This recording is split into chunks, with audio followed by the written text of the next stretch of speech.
Les voitures électriques seront malucées par la norme Euro 7 ?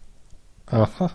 La Commission européenne a enfin dévoilé sa proposition de norme Euro 7 et confirme donc son intention de rendre encore plus sévères les normes anti-pollution sur le vieux continent pour les véhicules à moteur thermique, alors que l'Europe a acté la fin du thermique en 2035. Toutefois, et sûrement parce que le tout électrique se profile déjà, la Commission fait des propositions moins strictes que celles envisagées à l'origine du projet. Par rapport à la norme Euro 6, la Commission propose une baisse de 35% des oxydes d'azote et une baisse de 13% des particules fines.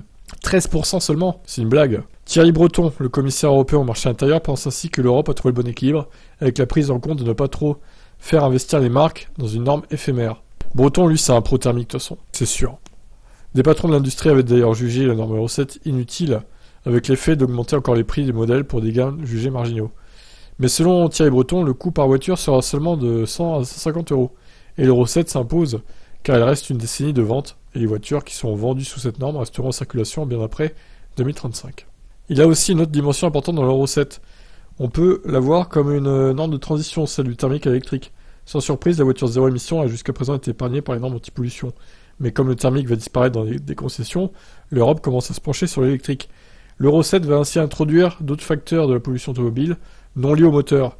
Elle doit devenir la première norme au monde qui réglemente les plus petites particules provenant des freins, avec une baisse demandée de 27%.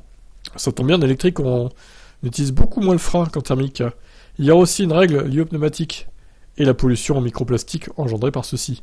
De plus, les voitures électriques seront concernées. Sur un point précis, la norme Euro 7 va contrôler la durée de vie des batteries. L'objectif, limiter le remplacement de cet élément au cours du cycle de vie du véhicule, et ainsi réduire l'utilisation de matières premières pour en produire une autre. La norme Euro 7 sera mise en place le 1er juillet 2025. Ok, je sais pas trop ce que ça va te donner, hein. Est-ce que les voitures électriques vont être taxées au final ? Alors si oui, elles ne le seront pas beaucoup, mais bon. Étonnant tout ça quand même. Vous en pensez quoi, vous, de cette nouvelle norme qui va, au final, pas être très très violente pour les futurs thermiques, hein. Allez, ciao.